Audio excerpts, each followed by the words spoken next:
Emotional unavailability बहुत ही बुरी चीज़ होती है। मैं 7 पॉइंट्स आपको बताऊंगा, उन 7 पॉइंट्स को डिस्कस करूंगा और उसमें आपको पता चल जाएगा कि आपका पार्टनर इमोशनली अनअवेलेबल या नेग्लेक्टिंग है कि नहीं है, एंड क्या ये चीज़ आपके रिलेशनशिप पे लॉन्ग टर्म में इफेक्ट डालने वाली है कि नहीं डालने वाली है। एंड हाँ, वीडियो पूरा देखना है क्योंकि पॉइंट नंबर 5 और पॉइंट नंबर 7 तो मैंने पर्सनली एक्सपीरियंस किया हुआ, इसके लिए मैं बोल रहा हूँ। ठीक है, तो चलिए आज का वीडियो शुरू करते हैं। देखिए, चीज़ क्या होती है कि इमोशनल एब्सेंस ना एक रिलेशनशिप का ना बहुत ही बुरी तरह से तोड़ देता है, ख़त्म कर देता है, या जो अनअवेलेबिलिटी होती है, एब्सेंस होती है, जो नेग्लेक्ट होता है ना, वो ख़त्म कर देता है एक रिलेशनशिप को। ठीक है, आज ऐसे हम 7 पॉइंट्स के बारे में बात करेंगे जो पूरी एक रिलेशनशिप को ओवर एब्सेंस इन रिलेशनशिप को कवर कर लेता है। अगर आपके अंदर ये ट्रेट्स हैं या आपके पार्टनर में ये ट्रेट्स हैं तो प्लीज़ उन पे वर्क करिए, क्योंकि आपके रिलेशनशिप को ज़रूर आगे चल के अफेक्ट करेगा। आइए पहले पॉइंट के बारे में बात करते हैं, जो कि है, अगर आपका पार्टनर इमोशनल कॉन्वर्सेशन अवॉइड करता है। इसका मतलब कि क्या, कि मान लीजिए आपकी रिलेशनशिप में कुछ ऐसा इशू आया जहाँ पे आप थोड़े इमोशनल हो रहे हैं। ठीक है, आप थोड़े से, मान लीजिए आप थोड़े रो रहे हैं या थोड़े गुस्से में हैं या थोड़े अपसेट हैं या थोड़े सैड हैं। ठीक है, तो उस केस में क्या होता है कि आपका पार्टनर अगर उन चीज़ों को बोलता है आप पे आके कि भाई तू बहुत ही ऐसे ओवर कर रहा है चीज़ें, या ओवर रिएक्ट कर रहा है, या जो तू जिस तरह से रिएक्ट कर रहा है या जिस तरह से बिहेव कर रहा है वो बहुत गलत है, ऐसा नहीं करना चाहिए। या अगर आपको कोई ओवर थिंकिंग हो रही है तो उसको ओवर थिंकिंग में आपको वैलिडेट करने की जगह, ओवर थिंकिंग को शांत करने की जगह बोलता है कि यार तू तो, तेरे तो हर बार का है ये, तो तू तो हर बार ओवर थिंकिंग करने लग जाता है। अगर ऐसे सब कुछ अगर आपके रिलेशनशिप में होता है तो ये एक इमोशनल अनअवेलेबिलिटी, नेग्लेक्ट या एब्सेंस की निशानी है।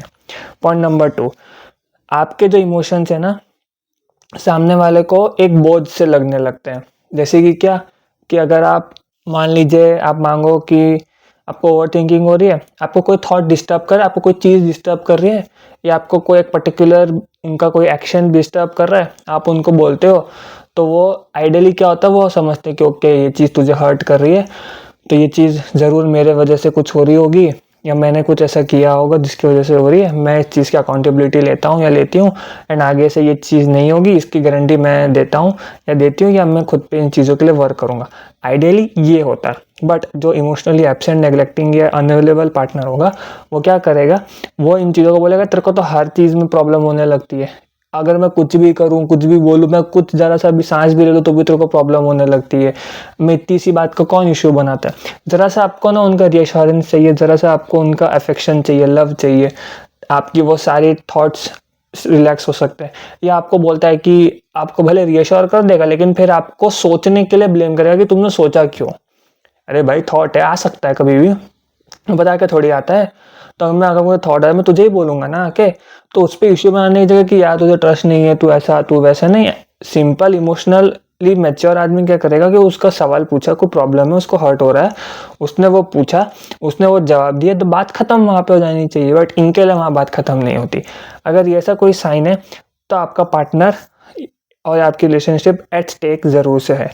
पॉइंट नंबर 3, वो आपके साथ घूमने आएंगे, मूवीज देखने आएंगे, आपके साथ टाइम स्पेंड करेंगे इन फिजिकल, आई मीन मिल के साथ में डेट पे जाएंगे, खाना वाना खाने जाएंगे, सब करने जाएंगे। ठीक है, बट आपके लिए इमोशनली अवेलेबल नहीं रहेंगे। यानी कि क्या, कि मान लो कि आप उनके साथ कहीं घूमने गए, आपने मस्ती में टाइम, मस्त क्वालिटी टाइम स्पेंड किया, लेकिन आपको कुछ एक पर्टिकुलर एक चीज़ उनकी बुरी लगी, जो कि आपने वहाँ पे या घर पे जाने के बाद उनको बोला कि मुझे ये चीज़ तूने की थी, मुझे ख़राब लगी, मुझे हर्ट हुआ। तो उस चीज़ को नहीं कंसिडर करेंगे कि आपको हर्ट हुआ, उसके लिए आपको बोलने लगेंगे, ऐसे नहीं कि सॉरी ओके ठीक है, बट उसके लिए आपको ही ब्लेम करने लगेंगे कि इतनी ये तेरा तो ये वो, हमेशा कॉल अच्छा टाइम स्पेंड करो, बाद में तेरे को हमेशा इशू क्रिएट करना होता है। ये सारी जो चीज़ें हैं ये एक रिलेशनशिप को ज़रूर से डिस्टर्ब करती है। पॉइंट नंबर 4, ये है पॉइंट नंबर 4 कि आपके इमोशंस आप कैसा फील कर रहे हो वो कभी पूछते नहीं है। जैसे कि मान लो कि मुझे हर्ट करता है कि मैं, अगर मेरा पार्टनर ये एक्स चीज़ कोई हर्ट चीज़ करता है, मुझे वो चीज़ हर्ट करती है, तो उसको पता ही है मुझे चीज़ हर्ट करती है एक्स, और उसने जानबूझ के वो एक्स चीज़ की है, तो ना कि उस चीज़ पे कि यार सॉरी गलती हो गई, मैं जेन्युइनली मुझसे गलती हो गई, मैं ध्यान रखूंगा या रखूंगी, अगली बार से नहीं होगा ये चीज़, मैं पक्का मेक श्योर करूँगी या करूँगा कि मैं ऐसा ना करूँ, तुझे हर्ट हो, मेरा इंटेंशन नहीं था ऐसा।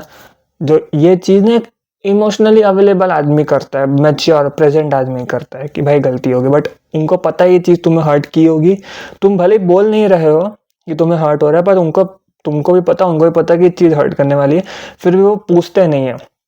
तो ठीक है, तो बुरा लगा, कुछ हुआ, क्या हुआ, वो अपने ऐसे रहते कि एज इफ नथिंग हैपेंड, कुछ हुआ ही नहीं। तुमने बोला नहीं तो कुछ हुआ नहीं, तुम बोलोगे तो फिर, क्योंकि अगर आपने बोला था तो ऊपर के जो 3 पॉइंट बोले ना मैंने, वो इशू होने लगता है। तो क्या पता आपने बोला नहीं एंड उन्होंने आपके इमोशंस को पूछा नहीं, तो ये भी एक निशानी है कि आपका जो रिलेशनशिप है वो एक बहुत ही इमोशनली एब्सेंट स्टेज से गुजर रहा है। आपको प्लीज़ उस पर ध्यान देना चाहिए। 5वां स्टेप, जो 5वां पॉइंट है, वो सबसे ज़्यादा मेरे लिए पर्सनल लेवल पे है, क्योंकि ये चीज़ मैंने भी एक्सपीरियंस की हुई है।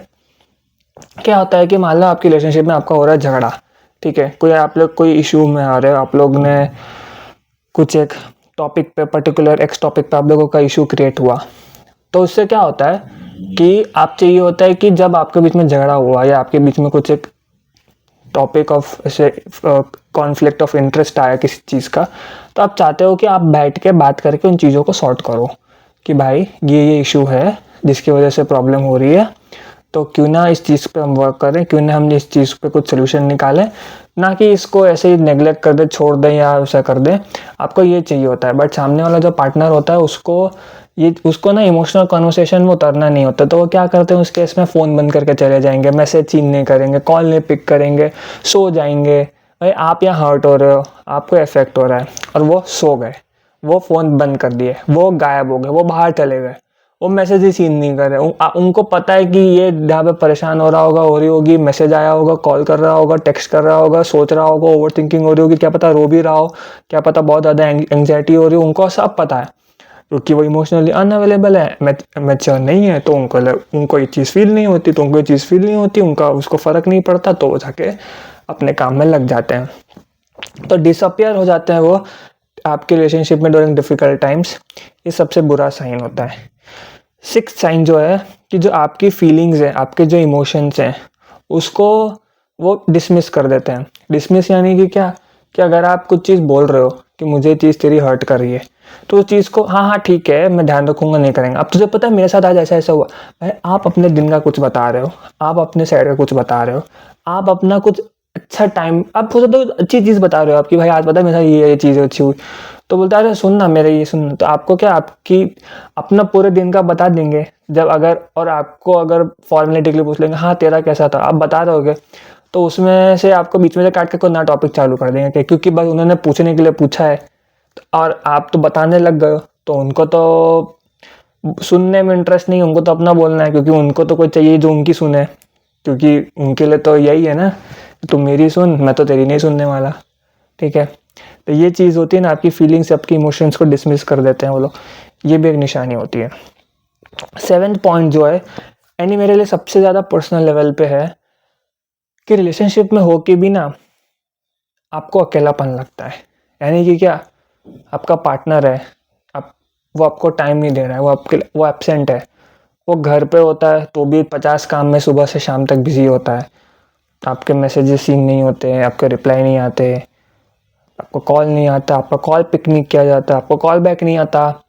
आप सुबह 9 बजे 10 बजे कॉल करो तो आपको दोपहर में कॉल बैक उसका दोपहर में 2 बजे आता है, 2:30 बजे आता है। बीच में 4 घंटे के गैप में मान लो कि सिर्फ एक के 2 बार मैसेज आया होता है।